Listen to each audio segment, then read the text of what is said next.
Épisode 1 – Les émotions et leurs impacts.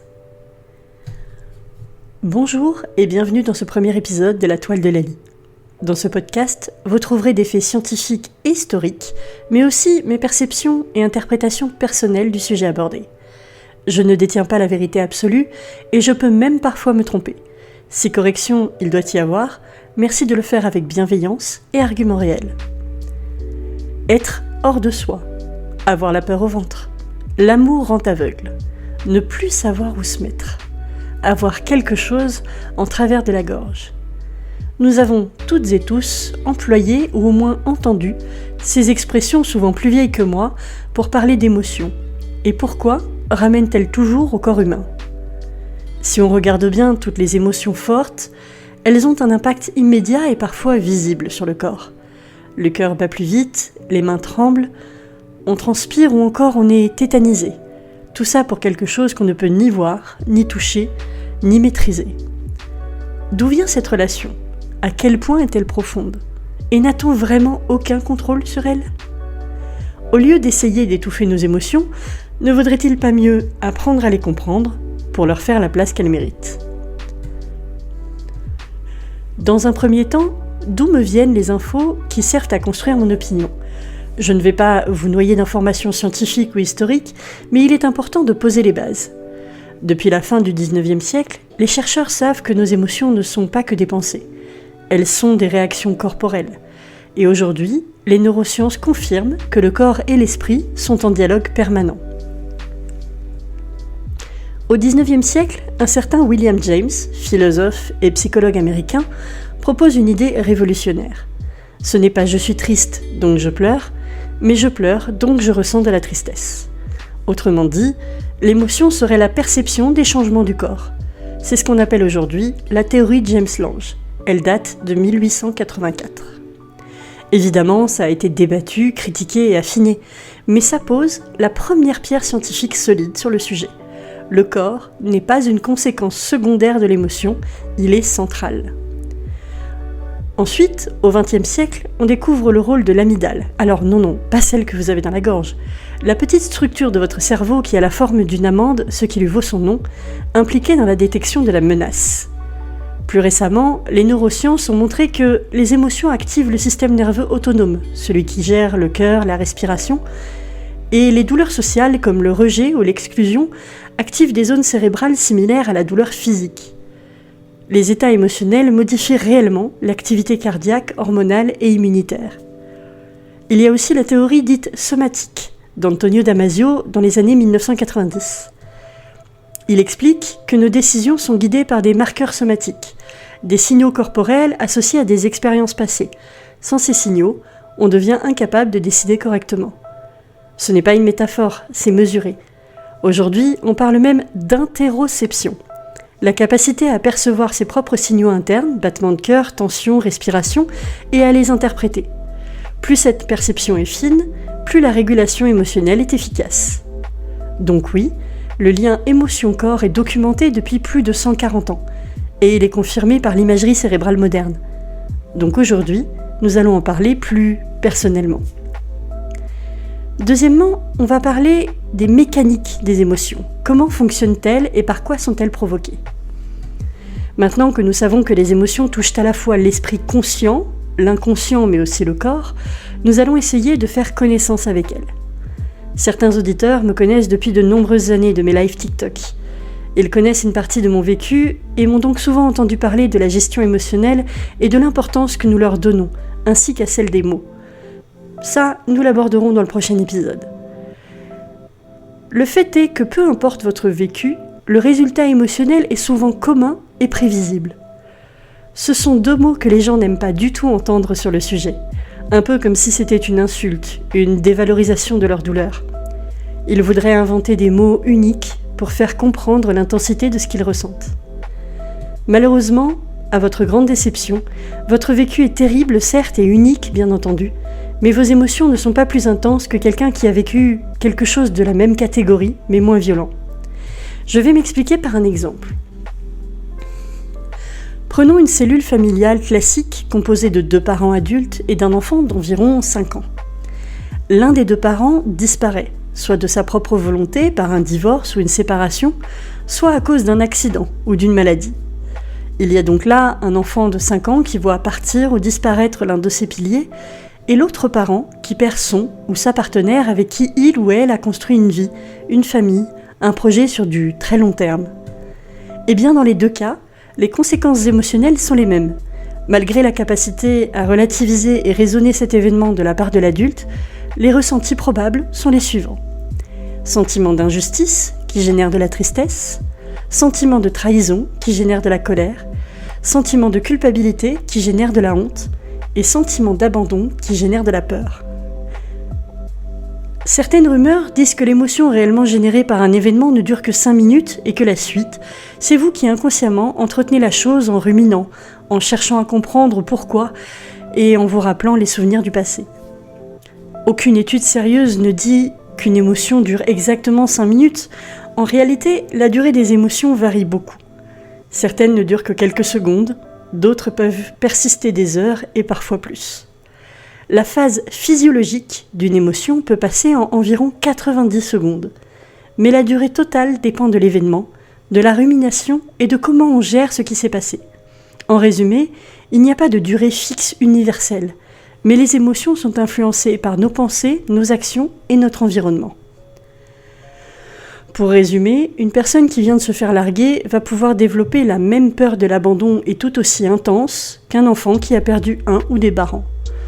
Tout va dépendre de l'importance que l'événement a pris dans la vie de la personne. En fonction de votre gestion émotionnelle, votre inconscient va générer des questions ou des réflexions qui sont liées et qui seront déclenchées par une situation d'attachement à l'avenir, comme une nouvelle relation amoureuse ou amicale, qui va réveiller ce traumatisme en silence. Nous allons avoir des situations, par exemple, avec des conflits générés de nulle part selon l'autre partenaire, qui va dire « de toute façon, c'est trop beau pour être vrai ». Il y a toujours un truc qui fait que ça casse. Ou des phrases comme « personne n'est digne de confiance, ils finissent toujours par me quitter ». Ce sont des phrases réflexes qui sont inscrites dans votre corps, dans vos gènes, en réponse à ce traumatisme passé. Toutes ces émotions vont provoquer des réactions physiques, bien réelles et bien visibles. Les premières, souvent, sont les larmes, bien entendu. Communes à toutes les émotions, elles sont provoquées par l'intensité. C'est un réflexe du système nerveux qui, pour éviter d'être surchargé et de ne plus pouvoir gérer ses fonctions principales comme la respiration, va ouvrir les vannes, comme pour un barrage qui retiendrait une pression d'eau trop forte. Nous pouvons pleurer de joie, de peur, de colère, de frustration, de tristesse et de tout ce qui est intense chez nous. C'est donc la preuve que les larmes ne sont pas liées aux émotions. Les barrages n'ont pas les mêmes capacités d'un humain à l'autre. C'est ce qui explique que l'on pleure plus souvent ou plus rarement que d'autres. Certaines personnes sont pudiques et n'ouvriront leurs vannes que seules dans un lieu sécurisé, afin de ne pas exposer leurs points sensibles au public, un peu comme un hérisson. On retrouve souvent cette réaction chez des gens qui ont été élevés à la dure, où le moindre moment de faiblesse engendrait des mots ou des gestes violents. Et par violent, je ne parle pas que d'insultes. Croyez-moi, il y a beaucoup plus de comportements violents que ce qu'on voudrait croire. Mais nous en parlerons dans un autre épisode. D'autres personnes ne maîtrisent absolument pas consciemment le barrage. Ils vont laisser la pression monter et reculer automatiquement sans vraiment savoir où elle va, jusqu'au jour où un tsunami sera déclenché par une brindille tombée sur la surface de l'eau. Ils sont souvent conscients de leur statut de cocotte minute et le subissent sans broncher en justifiant avec des phrases comme « je dis rien maintenant, mais quand ça va péter ». Et bien entendu, il y a les hypersensibles. Alors attention, sujet sensible, ce n'est que mon opinion et mon interprétation. À mon sens, l'hypersensibilité n'existe pas. Il y a juste des gens qui ont un système nerveux plus vite saturé que d'autres, ce qui les fait paniquer plus souvent. Par contre, je vais parler d'une hyperconscience, qui rejoint l'interoception de tout à l'heure. Les gens visualisent les émotions des autres et se les approprient, pour faire une reconstitution de l'événement dans leur propre tête. C'est ce qui se passe souvent pour moi. Je visualise ce que l'on me dit, je fais une reconstitution et mon cerveau analyse un peu façon enquêteur de l'extrême pour déterminer les causes et les conséquences. Bon, heureusement, ce n'est pas tous les hyperconscients qui le font. Mais pour moi, qui ai un système nerveux assez solide, j'arrive à canaliser ces nouvelles émotions, à me rappeler qu'elles ne sont pas à moi et à les mettre de côté pour les décharger plus tard. ce qui n'est pas donné à la majorité des gens. En autre symptôme très fréquent qui montre les émotions, nous avons le rythme cardiaque. Tout comme les larmes, il n'est pas associé à une seule émotion. Votre rythme cardiaque va augmenter autant pour le bonheur que pour la colère.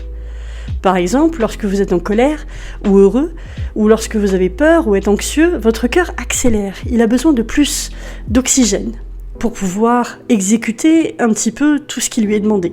Envoyer de l'énergie à tous les muscles que le cerveau veut faire bouger en même temps.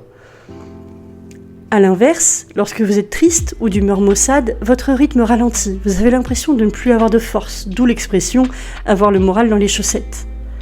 Votre système nerveux central doit se décharger, donc il demande plus d'énergie, car il va vouloir réagir vite à la situation qui provoque ce changement inconfortable pour lui. Lorsque nous sommes en colère, nous avons bien souvent des pulsions, des images qui arrivent dans notre tête. Nous nous visualisons en train de faire quelque chose qui bien souvent n'est pas super légal ni productif, mais qui si on regarde bien ferait vachement de bien sur le moment, n'est-ce pas ? Et lorsque nous ressentons du bonheur, nous avons envie de sauter de joie, parfois de mordre notre partenaire ou de le serrer fort. Ces images sont des suggestions de notre système nerveux, envoyées au cerveau afin de réduire radicalement cette intensité, car même si votre cerveau adore être amoureux, votre système nerveux, lui, n'aime pas du tout être surchargé, et il se fout complètement de savoir si c'est positif ou négatif. Tous les autres symptômes physiques, comme les tremblements, la transpiration, la variation de tension, les changements hormonaux et autres hyperactivités des organes, sont des conséquences de ces signaux nerveux. De nombreuses expressions imagent parfaitement les conséquences sur le corps d'une mauvaise gestion émotionnelle. Se faire de la bile, par exemple, expression utilisée depuis que Hippocrate, médecin grec surnommé le père de la médecine environ 400 ans avant notre ère, a déterminé que le stress, l'anxiété, avait une réelle influence sur les systèmes digestifs. Même si sa théorie des 4 humeurs a été retravaillée, je dirais que c'est lui qui est à l'origine de la découverte du lien émotion-corps. Se faire du mauvais sang est une déformation des fameuses 4 humeurs d'Hippocrate, par exemple. Nous avons aussi des expressions positives, comme avoir des papillons dans le ventre, qui expriment la joie, l'excitation. C'est aussi une conséquence digestive. Rayonner de bonheur, les émotions positives font que le cerveau libère de l'endorphine, qui permet de détendre les muscles et augmenter la chaleur corporelle. D'autres expressions, par contre, comme être aveuglé par l'amour, la haine, n'expriment pas une réaction physique, mais une réaction comportementale. Dans ce cas-là, les émotions brouillent les signaux de pensée habituels et empêchent d'avoir une réflexion raisonnable. Si on résume toutes les informations que je vous ai transmises, les émotions ne sont pas assez matures et responsables pour prendre des décisions. Elles ne sont que des indicateurs de pression et de température. La chaleur va être assimilée au positif et le froid au négatif. Par exemple, mettre du baume au cœur à quelqu'un ou au contraire, avoir un cœur de glace. Vous devez donc reprendre le contrôle de votre vie et ça passe par reprendre le contrôle de votre corps. En conclusion, ok, vous allez me dire Lali, c'est cool, maintenant qu'on sait tout ça et que tu nous as baragouiné des trucs, qu'est-ce qu'on en fait ? En quoi ça nous aide à ne plus subir nos émotions ? Eh bien le but de ce podcast est de vous faire comprendre que les émotions ne doivent pas être à l'origine de vos réactions, mais votre raison, votre réflexion doit l'être. Il est justement temps d'arrêter de subir vos émotions, que vous les ressentiez ou même encore que vous ne les ressentiez pas. Parfois, on fait des choses pour ressentir quelque chose qui ne nous correspond pas. L'objectif est de rajouter une étape entre « je ressens, je réagis » qui est « j'analyse ». Rien ne changera par magie, cela prendra du temps. Mais la clé principale est la remise en question en se posant les bonnes questions. Par exemple, en fonction des situations, posez-vous la question de « est-ce que ça en vaut vraiment la peine ?» Est-ce que les conséquences de ce que je vais faire sont gérables ? Qui est la personne en face de moi ? Est-ce qu'elle mérite vraiment que je m'épuise pour elle ? Ou encore, qui décide de ce que je suis ? Je vais enregistrer plusieurs exercices à côté des épisodes normaux que vous pourrez mettre en favori pour les écouter au moment où vous en avez besoin. Pour gérer une crise d'angoisse, par exemple, ou pour vous aider à prendre du recul sur une situation émotionnelle problématique. Je ne suis ni thérapeute ni magicienne. Je ne vous donne que des outils qui fonctionneront pour certains et pas pour d'autres. Je décidais de ne pas corriger cet audio. Je bafouille, je cafouille,